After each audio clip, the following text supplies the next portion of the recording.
Season 9 of the Bootleg Racing League's Dirt Street Stock Series has gotten started in familiar fashion, with Brandon Proudfoot taking 2 wins in the first 2 races. But unlike in years past, we haven't seen Proudfoot utterly dominate a race flag to flag. And with the increasing levels of talent and tenacity across the field, each race continues to keep us guessing until the end. And tonight, that guesswork continues as we trade the tight confines of weed sport for the wide-opened, hallowed ground of Knoxville. Welcome, everyone, to this, round 3 of the Bootleg Racing League's Dirt Street Stock Series. My name is DJ Clark, and on behalf of the Virtual Grip Network, my partner here in the booth, Kenny Kibbe, and the rest of us behind the scenes, we'd like to thank you for joining us here tonight. Now, Knoxville is a track that is used to seeing winged sprint cars around this high-speed layout. But, Kenny, how do you think these Dirt Street Stocks will handle this historic venue? Thanks for having me, DJ. They're going to handle very different from a sprint car. It's obviously the sprint car capital of the world, but these street stocks are going to be full throttle nearly all the time. We expect the line to go up towards the top of the track, but it's wide. This is as close as you're going to get to a super speedway here in this Dirt Street Stock League. We go from the tight, narrow confines of weed sport this week to Knoxville. You're going to see up to 3, maybe even 4 wide racing here. Lots of slide jobs, abundant. Expect to see guys ramping up the cushion up at the top line. And it's going to be some full throttle, high speed action. Well, that's always good to hear. And before we get to that multi-wide action on the track, we want to let you know that today's race is brought to you by Gargamel's Kitchen. Gargamel's Kitchen is a food-grade nitrous oxide provider located in Denver, Colorado, and a proud sponsor of the Bootleg Racing League. Visit their office at 2045 South Valencia Street, or go ahead and give them a call at 720-707-6178. Well, we do have a championship here, as we mentioned, and, taking 2 wins on the trot is Brandon Proudfoot, so you can imagine that he is on the top of that championship order. We bring that up here. There you can see it. He leads Billy Northcutt by about 30 points, and Johnny Ratley sitting back behind Northcutt by about 10 points. Pretty close battle there for the podiums. Chris Davis looking in. Steven Spees has had a good couple of races there. And Jason Best rounds out your top 5. A little bit strange to see J.R. Shepard down there in the bottom of the order. Justin Morton obviously not able to make last week. That puts him down near the bottom. So plenty of room and plenty of time for these drivers to make up across the series. And Kenny, what kind of racing are we in store with tonight? I think you've got some race details for us. Yeah, so tonight we're going to start with a 5-minute 4-lap qualifying session after this tonight's warm-up gets finished. We'll set the grids for the heats after the qualifying session. Heats will be up to 6 cars maximum, with the top 2 transferring automatically to the feature. We should have an 18-car field in the feature, so after the heats we'll run the B main. And you're going to gain points depending on how well you qualify and how well you do in the heats as you go along. No invert to start the grids in any of the racing tonight. And we'll have a 40-lap feature tonight. We'll have cautions. Caution laps do not count in the feature, though, which is another nice thing, I think, having 40 guaranteed green flag laps tonight. No lucky dogs as well, so you need to make sure you stay on the lead lap tonight. Double file restarts and single file restarts after 10 to go in the feature tonight. We've seen those yellow flags come out and play a little bit of a role in the races thus far, so maybe that single file restart after 10 laps to go could come into play here. But drivers are currently out on track right now for their opening practice session. And at the top of the charts, well, that's William Hargraves right now. Jim Revis sits behind him with Proudfoot, Ratley, and Spees rounding out your top 5. Billy Northcutt surprisingly down in 16th, but I would say the biggest and possibly best news about this warm-up session right now, Kenny, is the fact that we've got 21 cars, so people are going to be going home tonight. Yeah, that's 2 weeks in a row. We had well over 20 cars last week, which is great to see. And it's going to put the pressure on these guys. They're going to have to produce, and they're going to have to, first try to get a really good qualifying effort. And if not, you got basically 2 more chances to make it in the show. You got to get a good heat finish, and if not, you got to get through the B main. Indeed, you do. As we watch there, the current championship points leader, Brandon Proudfoot, working his way around. That is the number one of Johnny Ratley, one of his championship rivals, riding around with him. A little bit of crossover moves there, some slide jobs getting thrown by both drivers. I think that's going to be a big story here tonight, watching them. Jumping back here, this is Chris Davis back in 9th place. Davis doing a good job, just putting in some good practice times. But Kenny, we can already see that low line starting to slick up a whole lot here. Yeah, and one last race detail too is the track state's going to start at 0% in this practice, and it's just going to get worse and worse. It's never going to get reset for the entirety of the event. So, once the grip in that bottom line goes away, probably going to stay away. There might be a time where the top line wears in so much from so much usage that maybe the bottom line kind of recovers some of its speed. You got to think it's kind of a trade-off. The bottom line is the short way around the track, but the top line gives you all the momentum. So at some point there's going to be a turning point between the two lanes as far as, which one trumps the other. Yeah, exactly. And the other thing about that bottom line that drivers have to watch out for, one of the things that does make Knoxville so unique is that big berm that is down there. We've seen that catch out a lot of drivers in the past. That raised bit of dirt that sort of serves as an entry and exit lane almost. If you catch that wrong with the left front tire, it can pop you up into the air and cost you some time. Right on board here with William Hargraves, your current leader here in this practice session. He's experimenting down with that low line right now. Yeah, and as that lane wears in, you have to get, if you want to run the bottom, you have to get your left sides right down onto that berm, just touching it, kind of the crevice between the transition where the berm meets the flat of the racetrack. But you can't grab too much or else you might spin out, you might go over top of the berm. But you have to hit that bottom line as the moisture comes out of the track there, because that's where the only grip will be. Yeah, exactly. And it'll be interesting to see who is brave enough to get down there. Obviously, one of the things that makes Proudfoot, great example of what you were talking about there, Kenny, as we watch Hargraves getting down to that low line, getting that left front tire down into that groove. But one of the things that has made Brandon Proudfoot so spectacular is his ability to read the track as much as possible. And so we'll have to see if he's able to do a little bit more of that. Sitting here out right now, 21 drivers. So that means that there's going to be a little bit of a squabble come that B main. 3 drivers going home. And there is the man of the hour, Brandon Proudfoot, that signature one-handed driving style, riding around here in that 22 in VR. Yep, Brandon actually won the race at this track last season, to nobody's surprise. But it's not like he led flag to flag in that one. He definitely had to fight for it, and he had to fight for the race win last week as well, with challenges from multiple drivers. So I would definitely not expect Brandon to just run away with this one, but certainly he will be a guy to watch for as always. Yeah, most certainly. We've heard those warning calls from Brandon really for the past season and a half, just talking about how fierce the competition level has been in this Dirt Street Stock Series, from sort of the usual suspect guys like Hargraves and Shepard, as well as Billy Northcutt, but also from many of the other drivers out there as well. Yeah, and another guy I want to take a look at is John Hine, who's actually kind of a returning driver. Not sure how much of him that you've seen, DJ, but John's been a Bootleg Racing League driver for a long, long time. He's been kind of in and out of the league, and he is a highly experienced dirt driver, both in the real world and the sim world. So I'm going to keep an eye on him, because he actually kind of mentored me in dirt iRacing for a while. So I have high expectations for John tonight.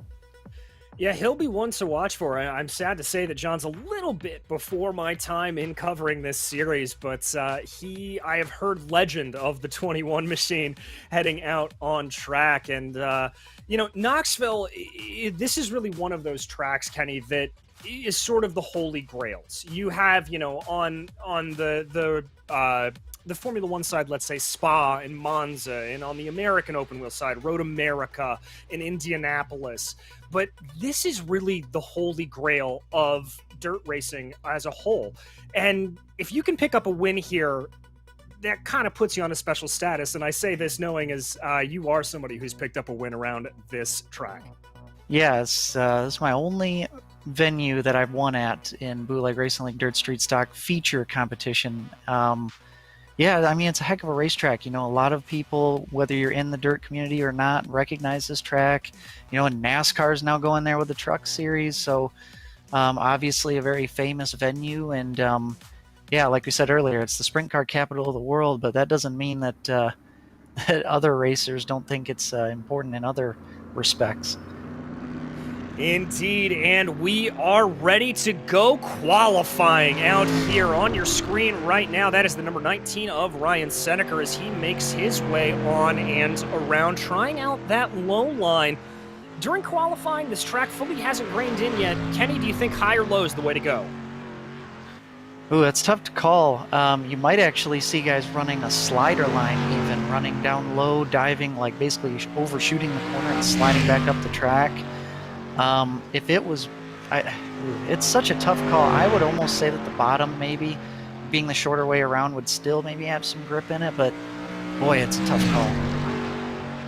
Well, it is indeed, and we're starting to get those times, and there you go. John Hine jumps his way to the top of the charts. Ryan Seneker is going to slot in behind him in second, with Hardin, Wilson, Davis, and Hunter rounding out your top 6 of those that have set times down. As we've seen a lot of times, looks like that second lap not as fast as the first. Some more drivers coming across the line here. Joe Segala is able to move his way into 7th. Looks like Matt Shanoski put down a real mega lap there to come into 2nd place. Stacy Hunter up to 4th. That's a really good lap from Matt Shanoski, but you know, I watched both Matt and John's laps, and they were running on the bottom side of the racetrack. So we'll see as we go further into this qualifying session if more guys are going to try to use that bottom or go with the top as we're riding on board. And this guy, he's going down to the bottom as well. Well, that is on board with Steven Spies, and we've talked a couple of times about how he does not like those high side dominance tracks, as Billy Northcutt currently your provisional pole sitter, and as soon as I say that, Jim Revis able to pip him up to that top position. Spies yet to set a time here. He got a little bit onto that berm. It looks like Stephen Hilbert was able to set an 11th best time. Spies there is going to come in 11th. That's a little bit down from what I would expect for him, and there goes William Hargraves up to the top of the pylon. Very impressive lap from William. He was really fast in practice as well. In his first lap, he did run on the bottom side as well, both corners, I should say. Looking at Brandon Proudfoot now, and yeah, it's interesting seeing some variety in some of the lines of these guys, and looking like you can get speed from the middle or even the middle or the bottom. Indeed, you can. Johnny Ratley able to improve his time, bumps the championship leader down to 3rd place. J.R. Shepard puts in his fastest time there at a 6th place position. Looks like nobody's able to touch Hargraves just yet. He's got about a 0.05 of a second advantage. Let's see if Proudfoot has got anything for him here. No, he does not. Jason Menda, it looks like, is the first driver that we are there. He is. Menda puts in his time, so all drivers have put a time down. I see Jason Best improving up to 13th. Menda down in 17th. We continue to watch Proudfoot here. Ooh, Spies had a good first sector there, but not able to improve in the second sector, so he'll find himself off. Proudfoot not able to improve there on that last lap. Jason Menda coming around. Let's see if the 45 can go faster. He can, up 3 positions into 14th. That's pretty encouraging from Jason. You know, not many guys were going faster on their second lap, so either he made a mistake the first lap or just figured something out, found some speed here at the end of this qualifying session. Yeah, and it really looks like that second sector there, Kenny, coming back to bite people. I just saw Johnny Ratley was quick through Sector 1, the first and second corners, but not able to come through on it. Northcutt not able to improve. Ratley doesn't look like he's faster there, takes a big chunk of that inside berm. Only got about a minute left here. Just a couple of drivers trying to see what they can do. This is the 00 of Billy Northcutt, seeing if he's got any improvement out there. J.R. Shepard comes to a halt, so I don't think he's going to have anything wound up. Really impressive with, as you see Billy Northcutt going a little bit higher than everybody else has, trying to work that high groove in, get some momentum down the backstretch here. I don't think it's quite ready yet. I think these guys are going to have to run way up there, like kind of just get closer and closer to the fence as the night goes on, and that will happen, but I just don't think it's quite ready yet. Yeah, I don't think it is, but as you said, this track state never changes. It just continues to evolve over the course of the race. We do not have the virtual water trucks coming out, so we'll have to see what that change will do. About 5 seconds left to go here in qualifying. Very impressive from William Hargreaves, too. He's, he wins practice, and now he's won qualifying. Let's see if he can win heat number 1. Well, in that first heat, as you said, it is going to be William Hargreaves starting off on the pole with Jim Revis behind him. And in third place, it'll be Steven Spies. Kenny? Fourth place will be Jason Best, who's been quietly very solid so far to start this season. Stacy Hunter will be fifth place, and Hunter Hill will start in sixth. This is a bit of a loaded heat here to start things off. Hargreaves and Revis, two of the ones that I've had my eye on, and Steven Spies not one to shake a stick at, so we could see some pretty fierce racing here. Yeah, I kind of have a feeling that one of these guys who doesn't make the feature is going to win the B main, and that being either Steven Spies or Jason Best, especially one of those two. Those guys are both solid. They're both fighting for a top 5 in the points standings this season so far. So yeah, this is a pretty stacked heat number 1. Yeah, it really is. Now, as is the case in all of the races we have here for the Bootleg Racing League's Dirt Street Stock Series, leader will have lane choice, so they get to decide high or low. We've seen that change a couple of times over the course of a race, which seems to be the preferred line. What are you thinking here for this opening heat, Kenny? Well, first off, it's going to come down to, what lane's going to get a better start, a better jump. I would probably trust that kind of upper line, but you can't miss it though. Don't go flying up way up to the fence yet. I don't think there's enough momentum up there, but I think the higher lane, mid to high lane, will prevail so far. Well, it looks like right now that the 71 of William Hargreaves is going to choose that low line here to start out. So that may put Ratley on a little bit of a counter defense here. But we'll have to see what shakes out as the iRacing pace truck is about ready to pull on into pit lane and give the control of the field over to William Hargreaves. Just waiting for it, and there it goes. Control shifts to Hargreaves, and he is on the loud pedal. We're racing here at Knoxville. It's a good start for the number 71 of William Hargreaves. He's able to get a good advantage diving down to that low side over Jim Revis. Steven Spies starts to stick his nose down to the inside of Revis, but nothing doing there. Meanwhile, that's Jason Best challenging Spies on the high line.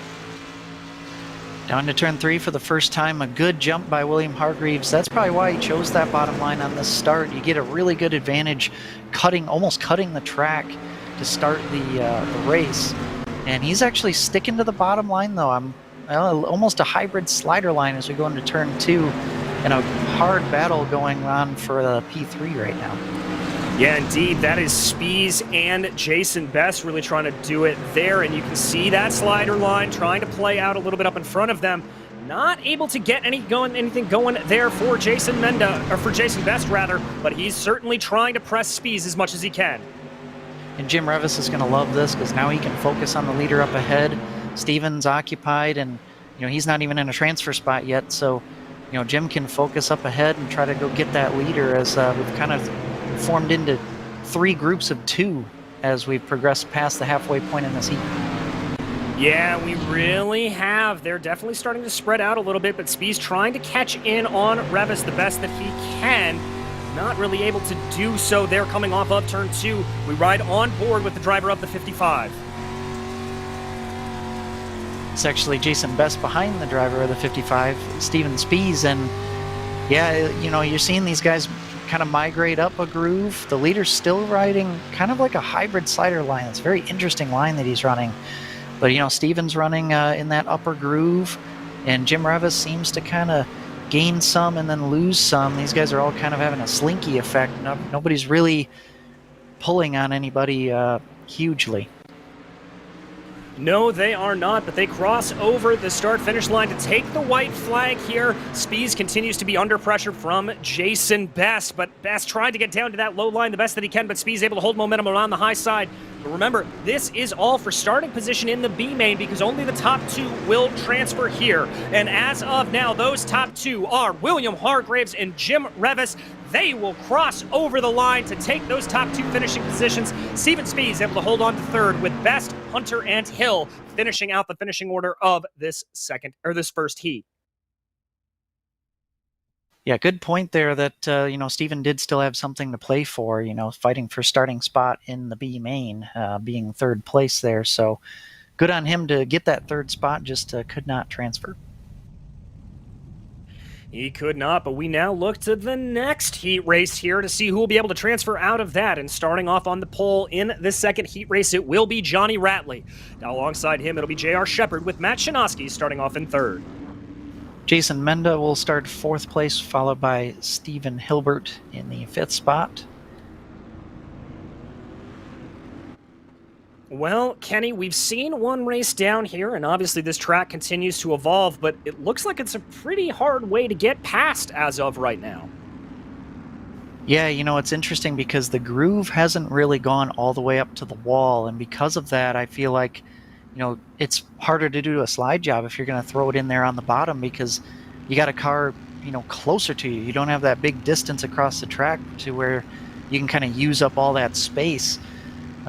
So it's making life difficult for these guys.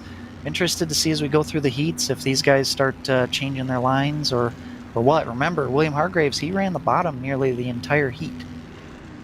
Yes, he did, and it looks like Billy Northcutt was out there. Excuse me, not Billy Northcutt. Johnny Ratley was out there taking notes, as that is the number 1 machine down to the inside line, Shepard to his outside.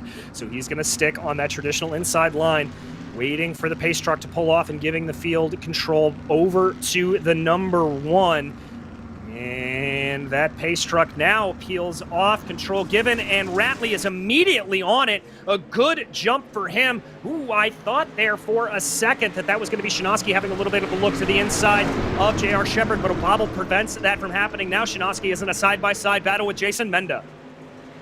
Shanoski's in the slick right now. He does have the shorter way around the track, but he will be in arguably the tougher groove. I think he's just going to try to make this work, though. Jason drifts up into turn 3 and 4, but that's the thing you got to fight on the bottom, is getting sideways, spinning the rear tires off of turn 4. And this is going to be a good battle for, I think, a few laps. I think it is as well, and there is that little bit of wheel spin you talked about from Shanoski. He's still trying to make that low line work, dives to the inside here of Jason Menda, trying to hold it down. It doesn't look like he's able to get that left side tire down into the moist dirt, and that's going to cost him a few tenths of a second, and indeed, he's going to slide in line behind Menda. Yeah, I think these guys on the bottom, they're starting to fight wheel spin quite a bit. And you got to keep these cars as straight as possible and keep all the momentum up. And I think that's the real tricky thing about the bottom right now, is Matt's still trying to look under Jason Menda, though, and he's still pestering him, not going away as we enter lap 4. Indeed, he is. Drivers coming to the line now here for 2 laps to go. A little bit of a checkup there from Matt Shanoski. Looks like he was worried about getting into the back of the 45 machine. Tries to dive it down again, looking for what he can get, but not able to make it work there. Menda still making that high line go. Drivers are now crossing over that line. 2 laps to go, as we said, and a bigger move here for Shanoski, trying to make it work, but the car gets very sideways. I'm noticing up front, Johnny Ratley's running a very similar line to what William Hargraves was running, at least down in 1 and 2 he was. Kind of like a hybrid slider line, running low on entry, sliding up to kind of that middle lane. As he enters in turn 1, there he goes down to the bottom. Looks like he's actually going to make a liar out of me and run mostly the low line that time, but very interesting watching them guys kind of drift up the track like that, but not all the way up to the wall quite yet. Yeah, just trying to figure out what is working, but we've got to put our eyes back here to the number 1 machine, and that is Johnny Ratley. He is going to come across the start-finish line to take the win here in heat number 2. He will be followed by J.R. Shepard, both of whom will advance to the A main automatically. Menda, Shanoski, and Hilbert, though, they'll have to duke it out in the B main. Pretty interesting to see both of the first 2 heats having a hard battle for the 3rd spot. Not 1st or 2nd, but 3rd. Yeah, it really is. And a couple of seasons ago, that would have mattered, but not this time out, as it is the top two that advanced to the A main. But now we've got to move on to the third heat race here tonight, and this features our championship leader, Brandon Proudfoot. Starting to his outside will be Bobby Hayes, a great run there for the 13. Starting behind them, it'll be Ryan Seneker. Chris Davis, always a fun one to watch. He'll be in the 4th position, and Jeffrey Harden will be at the rear of the field for this heat number 3. Well, this is the first time we're really seeing Proudfoot be able to go out and turn some laps in anger. But I've got to say for him, he's always one to watch, always one to keep an eye on. And it looks like here, Kenny, that he's going to opt to start on that high line. I feel like Brandon will always watch guys in the heats before him. And then if he has control of the restart, he'll almost do the opposite because he's taking notes, right? He's learns every day. And he saw that the bottom line worked twice, so, why not? Take a shot and, try the other line. Maybe both of them can work. This is, taking notes for the feature race later tonight if, let's say he doesn't have lane choice and is forced to start in the other lane. Yeah, exactly. And this is a little bit lower of an I rating split than I would expect for Proudfoot. So he probably is going to have this relatively in hand. But we will have to see once that pace truck pulls off. That will be the determining moment whether or not Proudfoot will be able to take this away. Waiting now for that pace truck to pull off, though, in turn 4, and there it goes. All eyes on the 22. He holds him for a minute before finally getting on the loud pedal. We're racing here in the second heat. It's a good runaway there for Brandon Proudfoot, and that is going to be Bobby Hayes sliding in behind him. Chris Davis making a move to the inside. Chris Davis is aggressive as ever, looking for that second and final transfer spot. Ooh, Hayes gets almost up into the fence off of turn 2. That'll allow Chris Davis to dive underneath him. Will he slide up ahead? He has plenty of room to do it if he wishes to. Looks like he's going to hold the middle line off of turn 4. And Brandon Proudfoot's going to start scampering away here as we enter turn 1 and 2 for the second time. Wow, good dive there by Chris Davis, and he will clear into second place. Yes, he will, but Bobby Hayes looking to maybe try to strike back a little bit. He's now going to go down to the inside. This is a little bit of that give and take that we were expecting with as many slider lines as possible. But that move there for Bobby Hayes, it looked like it allowed for Ryan Seneker to start to get a little interested in what could happen. So Chris Davis now able to hold on firmly to that second place. We watch Seneker as he makes his way around trying to eye up the 13. These guys are not getting very far away from each other. Bobby Hayes dives underneath of Chris Davis there in turn 3 and 4. Can't quite make it work. And this heat is turning out to be a little closer than we had maybe expected on lap 4 here. Brandon Proudfoot trying to work in that high groove, going higher than we've seen anybody in the heat so far, as the two guys behind him continue to battle. Yeah, that's Jeffrey Harden and Ryan Seneker trying to fight it out there for the last place position. Up front, though, it's relatively single file as they continue to go their way around here. Chris Davis does look like he's closing in a little bit on Brandon Proudfoot, but as the drivers cross over the line there, 2 to go, time is running out for the number 7 if he wants to try to win this heat.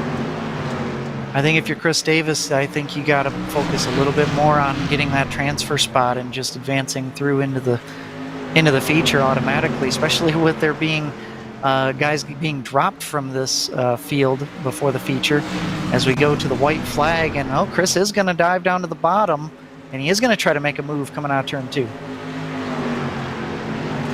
Yes, he is, but it's not going to hold, and that may open up a little bit of an opportunity for Bobby Hayes here. Hayes starts to look at the back of Davis, but I don't think he's got the speed or the time.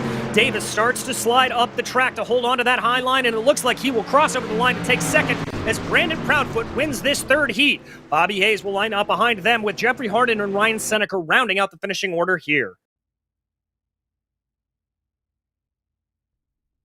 Heat number 4 is up next, and it looks like Billy Northcutt will start on pole for this one, with John Hine starting next to him in second place. Joe Segalo will be starting third in this one. And behind Segala, it will be Kevin Moody, and John Wilson will bring up the back of the field in 5th. So Northcutt here, one of the perennial contenders that we always like to keep an eye on. Let's see where he decides to start this off. John Hine turning back to the series. It may be a good battle here for the top position. Yeah, for sure. And both of these guys are going to be as aggressive as ever. And I don't know personally how familiar John Hine is with some of these guys that have come into the league more recently. But I guarantee he's seen at least something of what Billy Northcutt has done and the success he's had, and knows he's a good, clean racer as well. So this is going to be a good battle here. Yes, it will, and it looks like right now that Northcutt is reverting back to the mean. He's going to start this race from the low line unless he chooses to opt going high here. And the one thing for Hine is we have not seen him in this series since iRacing has reconfigured the tire models on these cars. We've talked a lot about that and how it's changed the handling, how the cars don't necessarily like to be as sideways as they used to. So maybe that will be a help, or maybe that'll be a hindrance here for the 21. Either way, we ride on board with the fifth-place car of John Wilson. He's in the popcorn position, just looking ahead at everything. So it will be Billy Northcutt leading us off here, starting again on the inside line. Pace truck ready to pull off. Northcutt a little bit closer behind that than we've seen in other heats. And there, he's on the lap pedal, and we're racing for the final heat here at Knoxville. It's a good getaway for Billy Northcutt. Hine is going to slide in behind him. Behind them, it's too wide between Joe Segala and Kevin Moody. Joe Segala trying to make that bottom line work, and it looks like he's not quite there. He is going to stay on the bottom, though, try to make that work as John Hine's trying to chase down Billy Northcutt coming out of turn 4 for the first time. And it's kind of two battles going on already. These guys getting pretty spread out early on. Yeah, they are. Northcutt starting to press his advantage, running a little bit of a slider line there, but John Hine just working on the high side. We ride on board with John Hine right now, that 00 right in front of him, as he tries to hold on the best that he can to the back of that car, just keeping up high, putting the rear tires along the cushion. And this might become kind of a cat and mouse game. You know, you watch what line the guy's running, and you might, in front of you is running, and you try to run something else, because that's the only way you're really going to get around him. John's gaining ever so slightly, but don't know if it'll be enough to win this thing, as Joe Segala's trying to get Kevin Moody here for third place. He keeps going, cutting up, cutting down, trying everything he can to get by the red machine ahead of him. Exactly, and there Segala goes very, very low, letting the car slide up through the slick stuff. He is able to catch it before he runs into the side of Kevin Moody, but Moody's momentum is going to carry him along forward and be fully ahead by the time they dive into 3 and 4. Trying for the slider line here is Segala, and again, he's got to check that car up. Got awfully close to contact there, and you don't want to have wheel-to-wheel contact in these cars. You might get sent for a ride. But Joe's still trying to make that bottom line work, and that's kind of bringing John Wilson back into the fray here as we're coming around to take the white flag. Yes, indeed. That white flag about ready to fly here for the final heat race at Knoxville. And up front, it continues to be Billy Northcutt leading from John Hine. Hine not able to close down that gap, but able to at least keep close behind the 00 machine. These two, if things continue to hold, will advance onto the A main as they dive into turns 3 and 4. Northcutt ahead of John Hine, the 0 ahead of the 21. They hold it. They look nice and clear as they come out of the corner. And indeed, 1-2 goes to Northcutt and Hine advancing behind them. It looks like Joe Segala is able to hold on to that third place position ahead of Kevin Moody, and John Wilson finishes in 5th. Yeah, good job from Joe Segala getting that pass done finally. It was quite the battle there, but now we'll head on to the B main, where not all drivers will make it out of this thing. No, they will not. Those bottom 3, the ones that we are looking for on the cutoff line.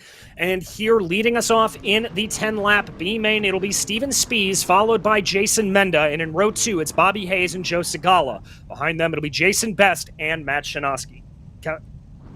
7th place will be Jeffrey Harden, followed by Kevin Moody. Stacy Hunter and Stephen Hilbert will round out the top 10. Ryan Seneker and John Wilson will start 11th and 12th. And lining up in 13th, it looks like it will be Hunter Hill. That is the last driver we are waiting to grid up here. Well, it looks like Hunter's unfortunately not going to be making that grid, so potentially a pit lane start or some connection issues there for Hunter. But Kenny, we got more cars out on track. What are you looking for? Yeah, I think, again, it's going to be a little bit lane dependent. Does your lane get going or not on this initial start? We've had a lot of green flag racing, so I think that's going to be really important. I don't expect any huge pileups, fingers crossed. But You know, we saw some really good speed from Matt Chinaski earlier in his heat and in the qualifying sessions. I expect him to be kind of a front runner in this. But yeah, I think the high line is going to just assert its dominance more and more as we go on in this thing. But it's going to be crazy. Guys are going to try all kinds of things. They're going to run high, middle, low. They're going to try everything that they can to get some spots. Yeah, indeed they will, and I think the biggest thing that we've got to watch out for is the drivers in 11th and 12th. With Hunter Hill not lining up right now, those bottom two drivers right now, it's Seneca and Wilson, they are the ones in the danger zone. If they do not move up in the order, they will not make it to the A-main. But right now, it's all eyes front as Steven Spies down on the low line, waits for the iRacing pace truck to pull off into the pits, and there it goes. Control of field goes to Spies, and he is on it immediately. We're racing here in the B-main at Knoxville. It's a mega getaway for Steven Spies. Behind him, it looks like Bobby Hayes already starting to challenge Jason Menda for that second-place position. Oh yeah, it's going to be a dogfight here going into turn one. Almost 3 wide in the middle of the pack there. Bobby Hayes side by side with Jason Menda going down into turn 3. They're kind of 2 by 2, at least 4 rows back as Bobby Hayes slides up in front of Menda. And Menda will try to cross him over, but he's getting a little sideways. A little bit sideways and behind him as well. Well, these guys are really going at it. Yeah, they really are, and that was a bit of a squiggle there for Bobby Hayes coming out of the corner, but he's able to keep the momentum on the high side. Now drivers start to settle down here a little bit. We keep our eyes focused. This is the battle for P2. That is the 47 of Jason Best trying to dive down to the inside of Jason Menda in the slick stuff. Not working as of right now. I can report, by the way, that Hunter Hill has gridded up, so he is in the field, but he is currently still in that drop zone position in 11th place. As we continue to watch here, the 47, that is Jason Best trying to make a move here on third place, Jason Menda. These guys are really going at it here, and you have another pair of guys behind the 2 Jasons, and then behind that is just an absolute hornet's nest, which contains our transfer spot driver. Oh, and a little bit of contact there. The 47 is sideways. Yes, he is, and that luckily is not going to be too bad for him, but we focus here on the 17th of Hunter Hill, who's driving a great race to come back up through the field, but he's now down in 12th right now, it looks like, trying to work his way around. Excuse me, that's the 17 of Stacy Hunter. That's my bad. So there he is. He's comfortably above the cutoff line. This is a big hornet's nest in the back here. I see that is Seneca and Moody that are all dicing around. Yeah, Seneca is in that final top 10 spot. Want to say great job by Jason Best recovering from that spin. That could have been catastrophic. He's at least in a transfer spot at the moment as we enter into lap number 6. These guys still all side by side running a bunch of different lanes, battling for that final transfer spot as Seneca loses some momentum coming off of turn 2 and maybe some contact with the car Hunter Hill on his outside, and they're almost 3 wide coming off of turn 4 battling for this final spot. Yeah, they are. That got a little bit dicey there. And remember, P10, that is that last position. Currently, it is held by Hunter Hill, who's trying to make a move to the outside there. But we focus back in on our leader. This is Steven Spies. A lap and a half here to go in the B main. Spies has led from flag to flag with Bobby Hayes, Jason Menda, and Joe Segala behind them. Best has fallen down the order from that earlier starting position as Spies gets ready to take the white flag here. But they are still an absolute hornet's nest back, trying to transfer to the A main. Yeah, we got to watch this battle coming off of turn 2. It's Stacy Hunter who crossed the line in 10th place. As we go down the backstretch for the final time. Hunter Hill back there. They're 3 wide behind Stacy Hunter. Steven Spies will win this one easily. Who will get that final transfer spot?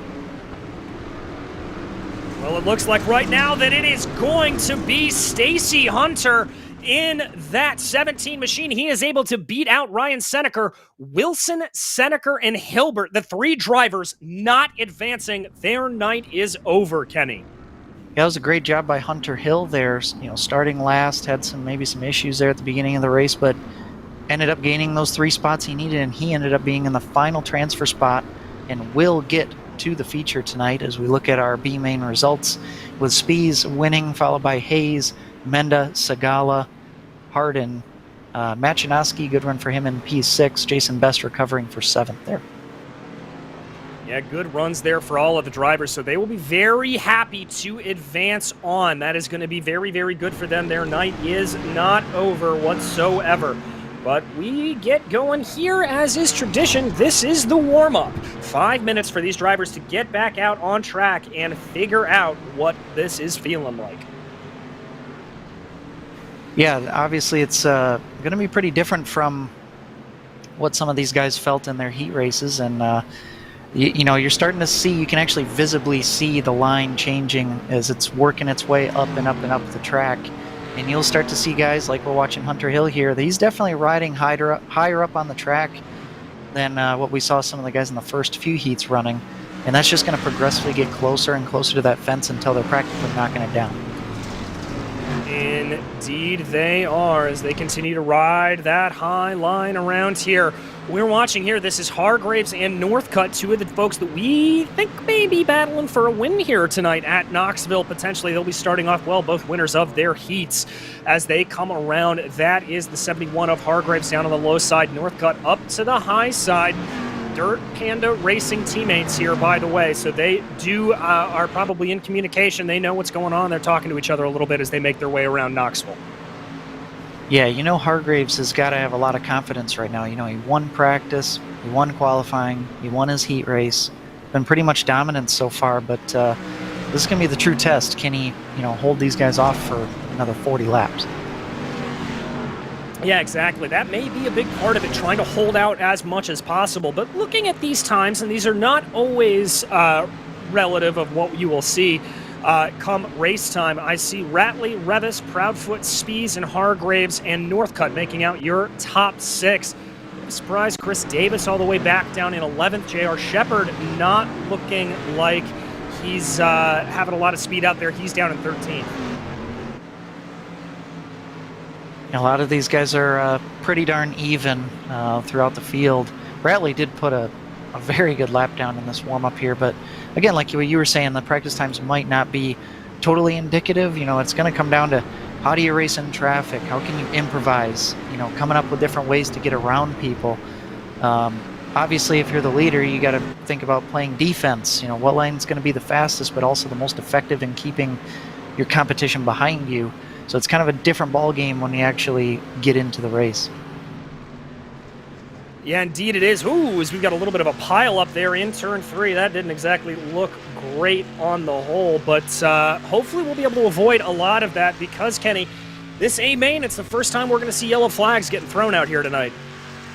Yeah, and so far the racing's been super clean, even though obviously you won't have yellow flags in the heats or the B-main, but you know, even in the B-main, which looked chaotic, and it was, you know, drivers kept it straight. So last season, actually, this race, the feature went caution-free for 40 laps. So if we can get through the first few laps here, it very well could happen again. You know, it's just there's so much space to go around, and people get greedy with that space. But, you know, when things start to string out, it might lead to a long green flag run, and then it's going to come down to, you know, keeping up with the track and keeping up with how your car's acting, and if you can keep your speed up through the entire run. Yeah, exactly. And let's not forget here that this track will evolve, these cars will evolve to it. So as somebody who's raced in this, Kenny, you know, how easy is it to just kind of lose control of your car mid-race once that track has really evolved out there? Yeah, I think, you know, to an extent, it depends on what line you're running. Like here specifically, as the line, you know, the high line comes in, that's a little bit easier to run. You know, you just got to really keep your foot in the gas, got to keep the car as straight as you possibly can, but then you got to worry about that fence, that wall. You can't hit that too much anyway. But on the bottom, if you're forced to run down there, boy, it takes a lot of discipline. You got to have throttle control. You got to make sure you hit the line, but you can't get too low and hit that berm. So there's a lot to think about. And then if you're in the middle and you're in traffic, and then you got to worry about guys on either side of you at this track, it's there's a lot going on here at Knoxville. Yeah, there really is, and we're about to find out just how much does go on, because that was the checkered flag for the warm-up, and we are ready to go racing. All right, here is the starting order for your feature event here tonight. Starting off in the pole, it will be William Hargraves, and flanking him to the outside of row 1 will be his Dirt Panda teammate of Johnny Ratley. Behind them, it's championship leader Brandon Proudfoot and the other Dirt Panda Racing Team driver, Billy Northcutt. Behind them, it's Jim Revis and J.R. Shepard, with Chris Davis and John Hine making up row 4. Row 5 will be Steven Spees and Bobby Hayes. Starting in the 11th spot is Jason Menda, followed by Joe Sagala. Jeffrey Harden will be in P13 tonight, followed by Matt Chinaski. Jason Best will be in 15th, and next to him will be Kevin Moody. Stacy Hunter will be in 17th place, and then Hunter Hill, who barely made it into the field, starts shotgun. All right, we are out and we are rolling on track here for tonight's feature race in Knoxville. We've already seen some good racing, but I gotta say that seeing the lineup here of this top 6, Hargraves, Proudfoot, Ratley, Northcutt, Revis, and Shepard, with John Hine spiking his way in there behind as well, this is going to be a real exciting race to watch, Kenny. Oh yeah, this is going to be a barn burner. I mean, these guys, they're going to be aggressive. These guys are going to be forced to improvise, run different lines that maybe they don't want to run, but you can guarantee that these guys are going to be creative and they're going to try different things, and I'm excited. Yeah, as am I. Drivers working their way through turns 1 and 2 right now. It looks like your pole sitter, William Hargraves, is opting to start on the low line. We ride on board here with 6th place J.R. Shepard. He'll be on the high line. He'll be hoping that there's not a checkup like you talked about, Kenny. So we see there that Hargraves giving that pace truck a wide berth, backing the field up right now. Waiting to see, waiting for the pace truck to pull on in. There it goes. Control is to Hargraves, and he's on the loud pedal. We're racing in the feature race here at Knoxville. It's a good getaway for Hargraves. Proudfoot slots into 3rd behind him. That's going to be Johnny Ratley trying to make things work there, and that is on the high side. That's Billy Northcutt. Billy's making that high line work, and he's going to maybe try to get a 3rd place here before the lap's over with, as Ratley's way up the hill into turn 3 and 4.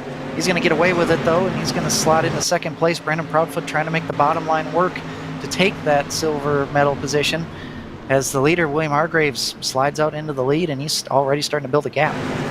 He is, but some good momentum carried there for Johnny Ratley in the number 1 machine. He is able to pull ahead of Brandon Proudfoot as of right now. Ooh, it looks like the 57 of Jim Revis trying to make it 3 wide, turns 3 and 4. J.R. Shepard trying to follow him along. That's going to be Revis putting a nose ahead and up into 4th place position right now. He is battling with Billy Northcutt heartily, as now Proudfoot switches back to the outside, potentially boxing in Billy Northcutt. These guys are going higher and higher than they've been all night. Right up by the fence now, you see some of the leaders. Look at the cars bouncing around as they go through turn 3 and 4. Battle for the lead up front, as Johnny Ratley's looking underneath of William Hargraves here. He's going to dive to the bottom in turn 1. Yes, he is, and that's the first one of those infamous slider lines that we've seen. Ratley makes it work, but here comes Hargraves back on the attack right now. They are parallel coming out of the corner as they go into 3 and 4 now. This is the battle for the lead. Neither driver really able to send a slide job here. I think Ratley may hold a little bit of an advantage with the momentum on the high line. Smart by Ratley going into turn 3 and 4 there. He kind of entered in low and almost prevented Hargraves from countering him with another slide job. Williams going to just run that low line and see if he can make it work. Billy Northcutt, another driver trying to make the low line work. Jim Revis is starting to close the gap. We're kind of running the middle. Really interesting to see all the different lines these guys are running. Ooh, looked like Revis may have had to check up ever so slightly there behind William Hargraves. That is Northcutt, the first of your drivers to be side-by-side, going down low. That sends Proudfoot up high. Ooh, that one was an attempted slider there from Jim Revis. He had to check up really big. That may present a little bit of opportunity here to Brandon Proudfoot. Proudfoot now tries to make a little bit of a middle to high line work here, continues to carry the car. Revis tries to slide up and block the 22's momentum. The 22 does indeed have to check up, so that is Revis holding on to that 3rd place position. Loved watching that aerial cam there. You really get to see the different lines everybody's running, kind of into a single file line at the moment, but you got some guys like John Hine still peeking down to the bottom. As we go more into the mid-pack and take a look at some of these guys, you got Steven Spees back here and John Hine. They're very familiar with each other on the dirt side of things. And Billy Northcutt up ahead of them. These two guys are side by side. Indeed, we look out the nose cam right now of that is, whoa, a little bit of contact there, I believe, with John Hine, or with John Hine with Steven Spees, almost getting cut off there, and that's Chris Davis. A very aggressive move, but a bold one, and it pays off pretty well. A little bit of contact there, maybe between he and Spees, I couldn't tell for sure. Yeah, it looked like a little bit of contact. Steven Speed's car washed up the track, was really upset looking, and that's going to make him lose a couple spots. He's going to still fight to be in the bottom half of the top 10. As we look forward up into, it looks like a pretty single file line up ahead of them, but we do still have a continuous battle for the lead here with Hargraves and Ratley. Hargraves has mounted a charge. Yeah, he really has. That's Hargraves down to the inside trying to make it work on Ratley, but Ratley holding on to the high line. They are carrying the momentum around. He's now going to dive into the middle there and just try to prevent any moves. You can see Hargraves there sliding, sawing at the wheel as we ride on board with the 71. Just waiting to see if he's going to throw a slider line. Ratley runs kind of a defensive line himself, trying to prevent that. Ooh, near contact in turn 1 and 2. And we got a battle brewing right behind them with Brandon Proudfoot. He's been running that low line, trying to take a look under Jim Revis, who's been leaving that bottom line open. These guys are just trying different stuff, seems like, every single lap. We got more contact in the middle of the field with Steven Spees and Chris Davis. Yeah, it looks like those two have magnets that are connected to one another, but we almost go Noah's Ark style there for it. The lead looks like a little bit of a better jump off of the line for William Hargraves, but we continue to follow here. That is Proudfoot slotting into line behind Jim Revis. We are side by side for the lead right now. That is going to be Hargraves down to the inside. Ratley tries to work it around. They're going to be parallel. Proudfoot not able to make the move stick on Jim Revis. He's going to slide back down to the low line, trying to work a slider here. No, he's going to stay low the entire time. Both Proudfoot and Hargraves just trying to make the line work on the bottom legitimately and not try the slider line, at least yet. Maybe they're keeping that in their back pocket for now. But really impressed with these guys. It takes a lot of discipline to run that low line with speed as this track wears on. And we're only 14 laps into this one, not even halfway yet, so the track's going to continue to change. Yes, it is, and there you can see as we rode out there with Hargraves. We now keep an eye on that battle. It looks like Revis has been able to gap himself ever so slightly from Brandon Proudfoot. There's the 57 making his way around turn 3 and 4. Turn 3 and 4. Yes, that speeds around, and that's our first yellow.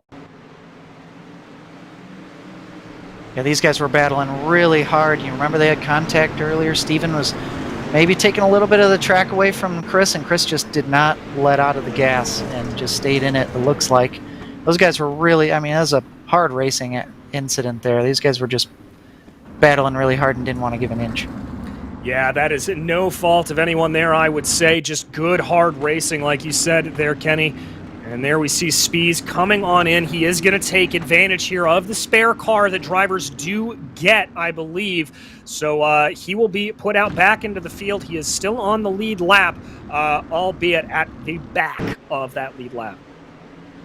Remember, another thing to think about is that with the recent iRacing build is that you don't have meatball flags in this series anymore, in these cars anyway. So you can drive around with a wounded race car, albeit you know, you hope that people don't stay out there with a car that's dangerous to others. But Steven didn't look like he got that much damage, but like you said, probably took that fast repair and he'll be back out there. But, you know, obviously loses all of his track position. We'll have to come back from that one. But now we get to stack these guys up and re-rack them again. We do indeed, and Johnny Ratley will be classified as the leader here. He and Hargraves are really going at it and sort of swapping back and forth, as it were. Looks like Revis is going to choose, or excuse me, that is the number 1 machine of Ratley that is going to be down on the low side, so that's where he is going to opt to start. Looks like Bobby Hayes came down the pit lane there for some damage repair, maybe a fresh car. He was also involved in that accident, worth noting. He'll lose all his track position as well. Yes, he will, but track position now is going to come into racing position as the pace truck pulls off, and there goes Johnny Ratley. He has already cleared William Hargraves as they make their way out of turn 4 and take the green flag. It's side by side for P3. Jim Revis running a medium line, trying to get a slider up on Brandon Proudfoot, but Proudfoot denies him up on that high line.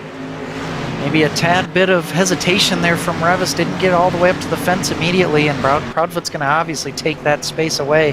However, down into turn 3 and 4, Revis will slide up ahead of Proudfoot, and they're nearly 3 wide behind him with J.R. Shepard and company.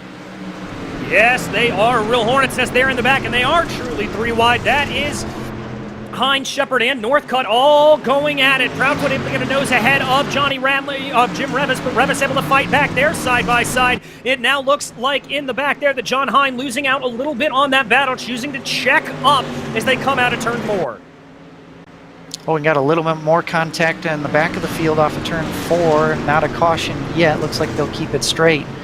But, and it's hard to pick what battle to watch. These guys are just going at it. John Hine underneath of J.R. Shepard right now. Chris Davis behind them guys as we've got a pretty close battle for the lead. Jim Revis actually clobbered the wall into 3 and 4 that time. Yeah, those right side tires rather up onto the big walls around here. But here comes the slide job from Hargraves. Hargraves getting in front. That's Johnny Ratley trying to make a good fight back down to the middle. He's gonna pull a car length ahead. The crossover move works for Johnny Ratley. Question is, did it happen before or after the caution? I think he was able to get it done before the caution. We'll have to see there. Yeah, I'm not entirely sure there. We'll see what it shakes out to. But here is the replay of why we are under caution for the second time here tonight. That is Hardin in the 36, just gets into the side there. The 47 of that is Best there that they got turned around.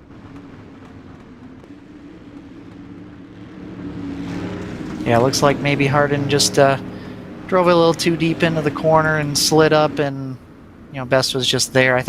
I almost think that Hardin was trying to make a slide job maneuver on Joe Sagala, who was behind Jason Best at the time, and just ended up kind of taking Best out, you know, in the meantime.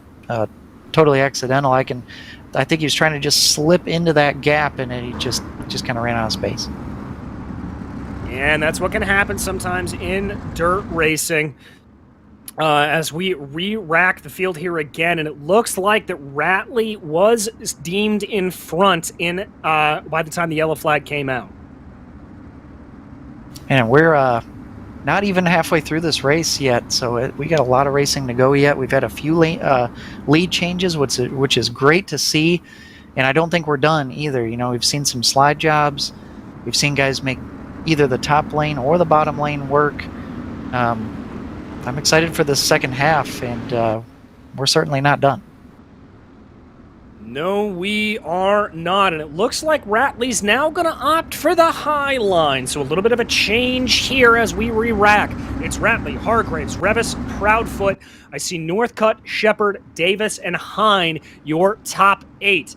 Little bit of a checkup here, letting the pace car or the pace truck pull ahead. Here is Johnny Ratley.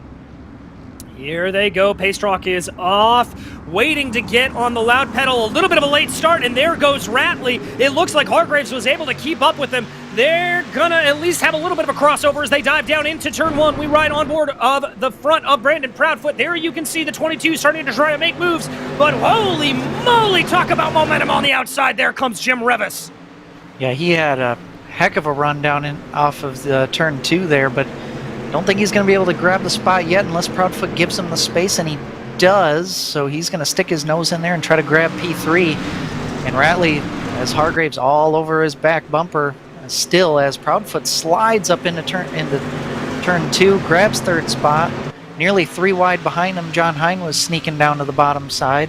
He's trying to make that work with Revis and on the top and Northcutt in the middle. Yes, he is, but they are side by side out for the lead. Revis trying to get a look on Proudfoot, but in the lead, there they go side by side. That's a big clobber of the inside berm there for William Hargraves. I think that's going to cost him a little bit of position, and indeed it does. Ratley's able to pull ahead. By the time they get onto the straightaway, Ratley is a fully out in front of him. Making their way around here now. They are single file up all on the top side. Quick shout out here as we get past the halfway mark. Hunter Hill, who barely made it into the field in the number 12 car, all the way up to 13th already. Strong run for him in the number 12 car. But as we focus back up towards the front, guys are starting to single file out, but still, John Hine hard into the outside wall in 3 and 4. He's going to recover and keep it going, as we do have a caution. Yeah, that yellow flag is going to fly out here now as we get ready to re-rack. We can see what causes that incident. It looks like Jason Best and Kevin Moody, I think one of them wanted to really dive into the corner. The other one was kind of checking up, maybe trying to, I think Moody was maybe running a slightly lower line and therefore was trying to kind of check up going in, and just kind of a miscommunication on the racetrack there, and Moody ended up being the victim of that. Yes, he did. A little bit unfortunate, but we're a little over halfway here done at Knoxville. This track proving to be a real fun one out here today, Kenny. Yeah, it's racy. I mean, I honestly can't really tell. I mean, obviously the high line is probably preferred, but you can make the bottom work, and that's been the exciting thing. You can make the bottom work, you can make the middle work, you know, and obviously slide jobs galore. But yeah, this track's been quite racy. Yeah, it really, really has. And these top 4 or 5 drivers, I've got to say here, Kenny, it looks like all of them could take home the top step here today. For sure. I mean, these guys have been interchanging the top spots. Mainly for the lead, it's been Hargreaves and Ratley just kind of, you know, throwing punches at each other. But, you know, Proudfoot and Revis are right there, and if they get the right restart, I mean, they could easily find themselves in the top 2.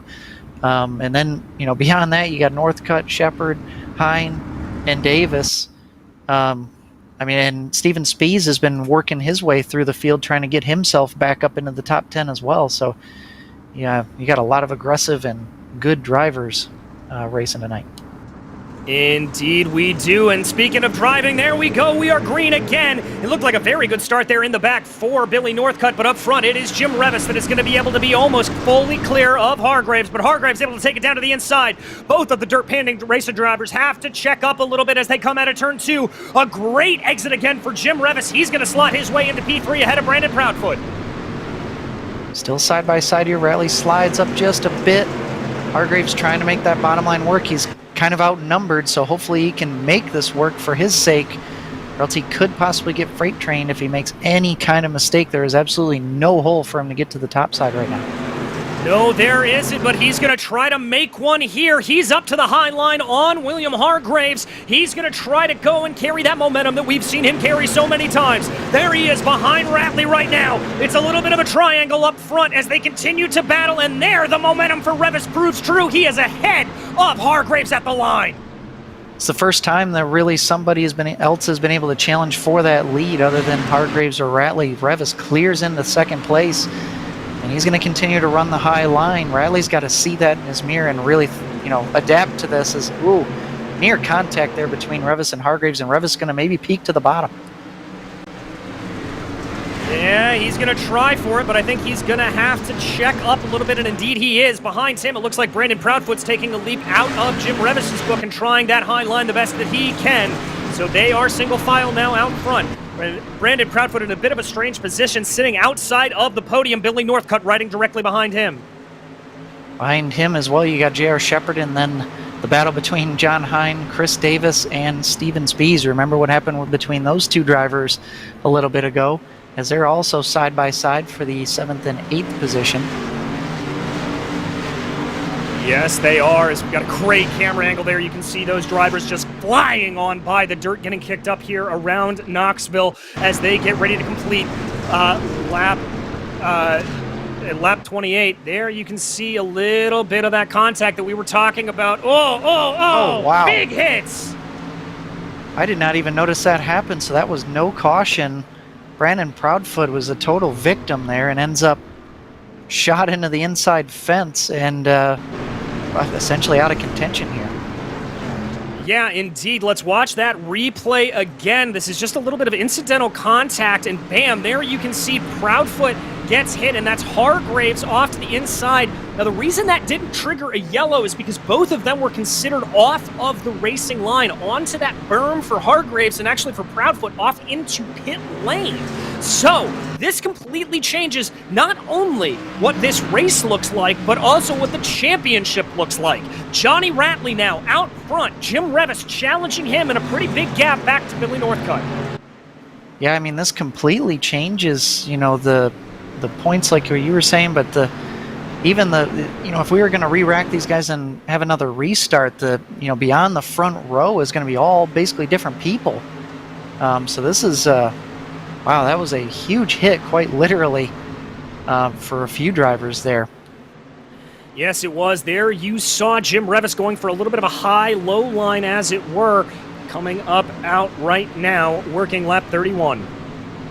Yeah, less than 10 laps to go now, and remember, we will have a single file restart if we do have a caution at this point, and that would be a very different animal from the double file restarts that we've been used to seeing through this race. Looking at a battle between Bobby Hayes and Jason Menda right now. Bobby Hayes trying to make that bottom line work as Hunter Hill is behind these guys, but also battle for the lead. Revis is making the bottom work. How much of the track does he want to take up here? Near contact off of turn 4. It was very squirrely there for the 57 of Jim Revis, just trying to hold that low line as much as possible in the slicked-in dirt, as we've got a yellow here. Yeah, pretty big wreck off of in turn 3 and 4. Jeffrey Harden's involved again. It looks like almost the opposite of what happened between Harden and I can't remember the other driver that was involved in that earlier, but this time Harden was on the receiving end of it, and a good evasive action taken there by Matt Chinaski to get out of that. Yeah, very good job from Chinaski. All right, so there, I think, Kenny, I'm going to blame you a little bit for the commentator's curse here, talking about that single lane restart, single file restart. How is that going to change things for these leading drivers? Well, one thing is that, the leader will have the advantage on the jump, but if the guys behind the leader, run the proper line on the restart, I'm not so sure that the leader will be able to get that, jump ahead that we've seen all night tonight. However, they will have, the reaction, and they need to take advantage of that. So that, the guy in second is obviously not side by side with the leader, so he may not be able to throw a good slide job in there. But we'll see how much kind of, cat and mouse we see played here on this restart as far as, going, checking up, and that kind of thing. Hopefully it's a clean restart, but it's going to be interesting. Yes, it is, and we sit here. I believe pace truck lights will be off at the line. And indeed, we've got one more lap. Everybody here, single file. Remember one of the rules of iRacing? We haven't really gotten a chance to talk about it, but on a single file restart like this, you cannot pass a driver in front of you until the start-finish line, unless you are on the outside. So drivers will be hugging that outside line, no doubt, to make sure that that doesn't happen.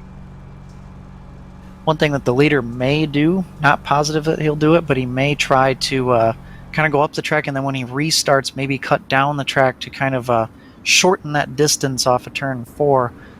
We'll have to see, but obviously, like you said, DJ, they're going to definitely hold the line. Yep, there he goes. He dives down as he restarts this race with just a few laps to go. Just looks like 7 laps to go. Well, there you go, folks. Kenny Kibbe has another profession there as a psychic, being able to call exactly what your leader Johnny Ratley did, but he is not out of the woods yet. Jim Revis in that 57 machine, definitely trying to apply as much pressure as he can to the number 1. Behind them, they are all single file until it's Spies and Davis, who are back in colliding with each other, yet again here out today. There is Ratley, though, Revis working on that high line. Some great momentum on a cut down. He's going to try to close into the back of Revis. He's been great at that all night tonight, making that high line work and just getting these huge runs, making it for, he's been a very good offensive driver tonight. He's all over Ratley as he dives into turn 1 and 2 with just 5 laps to go. Going to maybe try to cut underneath him off of turn 2. And that's looking like a pretty good line. He's able to draw alongside. Almost lucky there isn't contact in between your two leaders. They're going to come to the line here. 4 to go at the stripe. It looks like Revis has the advantage, but he gets a little cockeyed coming out of turn 4. That's going to cost him some momentum, and it's Ratley back into the lead. He's going to try it once more, and the more that these guys race side by side, it's going to bring Billy Northcutt into this thing. He's not out of it. A great run again off of turn 2 by Jim Revis. Is he maybe going to try the slider? No, Ratley's right on his door, and they'll both slide up together. That's some great defensive driving there from Johnny Ratley, forcing Revis onto a suboptimal line. And again, we see that 57 getting very, very sideways as they cross the line. 3 to go here at Knoxville. Revis trying for a different maneuver now, going for the slide job. He gets it done, but here comes Ratley on the crossover. These guys are just going to keep swapping the leader. We may be going to see another slide job, definitely, from Johnny Ratley.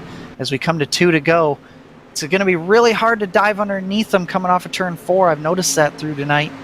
But turn 1 and 2 is fair game. Here we go, Jim Revis down to the bottom. No slider this time. And he's not going to have that momentum either. Billy Northcutt, actually, with a pretty good run that time. Yes, he is. Could the 00 play? Spoiler here as they come to the white flag at Knoxville. It's Johnny Ratley, Jim Revis, and Billy Northcutt. Again, Revis looking squirrely off of turn 4. That's going to give advantage over to Johnny Ratley. They dive down into the corner. No slide job there for any of the drivers. Northcutt up high. We ride on board with the 00. He's going to try to carry momentum down and run it down the hill, but he's not close enough. Here they come. Nose to tail as they dive in turns 3 and 4. That's going to be Revis now to the high side, trying to carry as much momentum as he can and keep it off of the wall. But that's Johnny Ratley defending the low line. It's now a battle of momentum, and at the line, it is Johnny Ratley, Jim Revis, and Billy Northcutt, your podium finishers here at Knoxville. Yeah, Ratley did a fantastic job there defending into turn 3 and 4 on the final lap. He ran the low line and prevented Revis from trying that slide job and just forced Revis to run a line he didn't want to run, which was up in the middle and the high side. You saw him kind of call an audible there at the last moment. Couldn't make it work. Indeed, couldn't exactly make it work, but let's run you through the finishing order here today. As you heard me scream out, Johnny Ratley able to take the victory over Jim Revis and Billy Northcutt rounding out your podium. J.R. Shepard doing a good job to just run a clean and consistent race like we've come to expect from him, comes home 4th, followed by John Hine. Steven Spies came home despite the fact that he had to come in and get a spare car. He's able to come home 6th with Chris Davis behind him in 7th. Jason Menda was 8th. Followed by Bobby Hayes in 9th, and Hunter Hill rounds out your top 10. 11th place will go to Jason Best. Brandon Proudfoot was able to come back up to 12th, but it is some sort of consolation despite the problems he had in this one. Matt Shinoski in 13th, Kevin Moody in 14th, Joe Segala 15th, Jeffrey Hart in 16th. 2 drivers did not finish on the lead lap. That's Stacy Hunter and William Hargraves, who was also involved in that little scuffle with Proudfoot and company earlier. He was indeed. And Kenny, we kind of talked about it in the moment. A good recovery there from Proudfoot to come home in 12th position, but that's really going to cost him when it comes to the points standings. It will for sure. I mean, luckily for him, he did get some points through the heats and through qualifying, so that'll help. But yeah, with these guys like Ratley and Revis, the guys that run up front nearly every week, it's going to be hard to keep up with them. But, I mean, they're just as likely to have a bad race. I mean, it can happen that fast in the matter of seconds, with it not being your fault either. So anything can happen. Indeed it can, but right now we are going to talk to our winner here today. That's right, we have Johnny Ratley joining us here in the booth after a superb drive out on track. Johnny, I really have to tell you, I am impressed with the way you were able to run that. As we lost Johnny there, unfortunately. As we were getting ready to start that interview, we lost Johnny. Oh, there he is. Let's see if we can get Johnny in here. Johnny, an amazing run out there from you today. Obviously, you started off in second place position, and you were just battling that entire race. Most definitely. I don't think, man, I couldn't get a one-car length from anybody. It was just a battle. If it was William, Jim, whoever it was, man, it was a hell of a race. I mean, talk me through your thought process as you're running that close to people. Obviously, the duel there for the middle part of the race with Hargraves, and then that final restart with Jim Revis. Yeah, I knew Jim. I don't know if he was faster than me. I mean, he might, man. It was just, I don't know. You get such a draft in these cars, especially on a big track like this. And I knew he was getting some runs on me. We were battling, beating and banging through the corners. It was, man, a lot of fun. A lot of respect for Jim. I've known him for a little while. I was just trying to hold it and just stay in front of him. I was kind of trying to block him a little bit, the way I was trying to push him down in the corners when he was on the inside of me. And we were beating and banging so much in the last few laps, Billy was catching up with us. I didn't know if he was going to catch us and pass us. We had the same thoughts here in the booth. And, obviously this kind of, with the finishing of Hargraves and Proudfoot down the order, this opens this championship wide open. Are you starting to look at maybe dethroning Proudfoot? Is this still race by race this early on? Oh, yeah, most definitely. I would love to. I had a bad week last week. I got, I was in second, got kind of spun out and got messed up, and I just exited out. I should have just finished the race. Kind of probably hurt me a little bit, but oh yeah, man, Proudfoot, man, he's a hell of a racer, man. Anytime you can beat him, it's it's good. I don't know what happened between them two. I didn't see what happened actually. I know a caution came out. Next thing I knew, Jim was behind me, so I don't know really what happened between them. Well, it looked like a little bit of just a kerfluffle from our angle, but Johnny, incredible congratulations on this win today. Anybody you want to thank? Well, yeah, most definitely my team over there at Dirt Panda, man. I couldn't do it without them. Wild Bill's Graphics for giving me this bad ride right here. Viv's Liquor, Blue Sky Builders. I want to thank Lowell for letting me come in this league, man. It's an awesome league, man. Awesome league, man. All the drivers that are in here are top notch, man. And, everybody at the Virtual Grip Network, man, y'all do a hell of a job on the broadcast. I love watching y'all, man. I've been watching y'all the past few seasons, man. Y'all do a great job, man. Well, thank you very much. That was your winner out here today, Johnny Ratley. And Kenny, I believe you've caught up with our second place finisher, Jim Revis. Jim Revis brings it home P2 there. Jim, man, you were so close to grabbing that lead. You guys kind of traded blows there late on in the race. What do you think? Could you have done anything different to try to grab that lead and be ahead when the checkered flag fell? No, was that a heck of a race or what, man? Much respect for Johnny. Like he's saying, the last few laps there, we beat and banged and door bounced a little bit, but nothing major. And I really don't think there was anything more I could do unless I just moved him out of the way. And I don't race like that. Johnny don't race like that. So, like I said, much respect to him. And one thing that we noticed as we were watching you is you specifically seem to get these huge runs on the high side. Seem to be better than anybody else tonight. Talk about that. Talk about what it's like running the high line and being creative and changing your car position here at Knoxville. Well, I'd practiced a little bit today and noticed that if I entered into one a little high, I could get a heck of a run coming off two as long as I went down by the berm. And that's where I was catching Johnny at. If not, we're just going to stay back behind each other. And it was just going in there, praying to God it turned, and I didn't hit the wall, which, I don't know, one of the laps there, I tried it in 3 and 4, and it didn't work out very well. All I remember seeing was sky. Well, you had a great run tonight, and we're going to a completely different track next week at Kokomo. Will we see you there next week, and what do you think of that track? Oh, most definitely you'll see me there. I love running this league. This is my second season here, and it's one of the best leagues out there. As far as Kokomo goes, that's one of my worst tracks. So if we can make the show and finish in the top 10, I'll be extremely happy. Well, again, you had a great run tonight. Anybody you'd like to thank for the second place run tonight? Yeah, I need to thank Junk Fabrication, Grumpy's Garage, Burwell Motorsports, Beehive Media, iRacing iFlags, and iRacing Dirt Painters, and shout out kind of to myself with JRE Motorsports.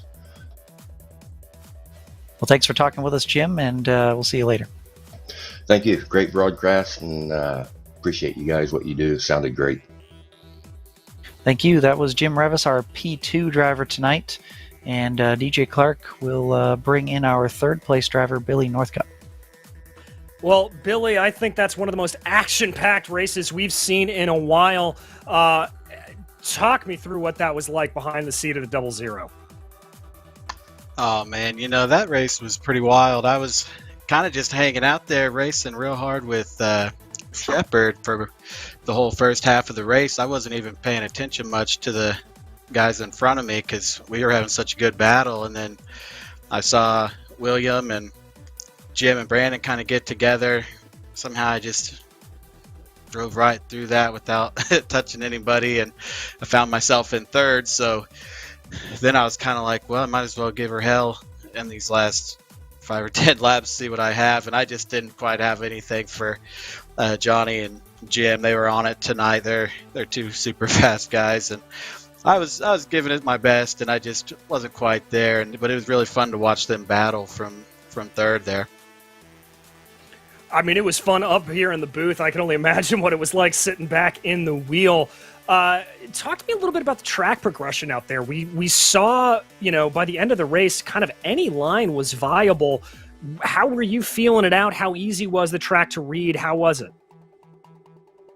Oh, man, it was kind of tough, actually, because there was a lot more ruts in the turns than I'm used to in these, and I loved it. Like, it really made the track not just so consistent to where you just muscle memory run whatever line is fastest all the time. It really shook things up, and I finally, towards the end, I think the high side would have been super dominant there if it wasn't for the ruts, but it made it really fun.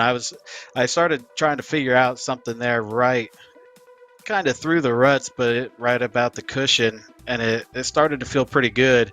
I would have liked to had some more laps to see what I could do, because Johnny and Jim were battling, and it was letting me kind of just inch closer and closer to them. So it would have been cool to have a 50 lapper there to see what would have happened. But I'll definitely take a third place all day in this group. You guys already know that. I don't complain if I don't win. I just have fun out there. Well, I think that's a good attitude to have, especially with as competitive as we've seen this group get. But speaking of that competition, we go to, my home track, so I'm a little bit biased on it, but we go to a wildly different one in Kokomo. Can we maybe see you back up at the top again?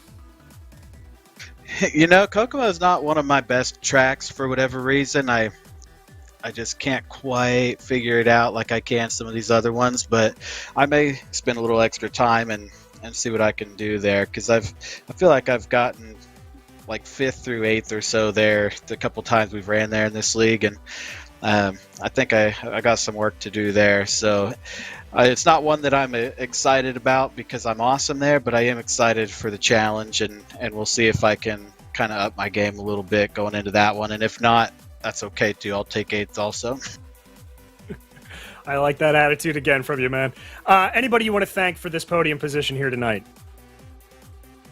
I want to thank my teammates at Dirt Panda. We've been really practicing a lot lately, and I feel like we're coming along really well.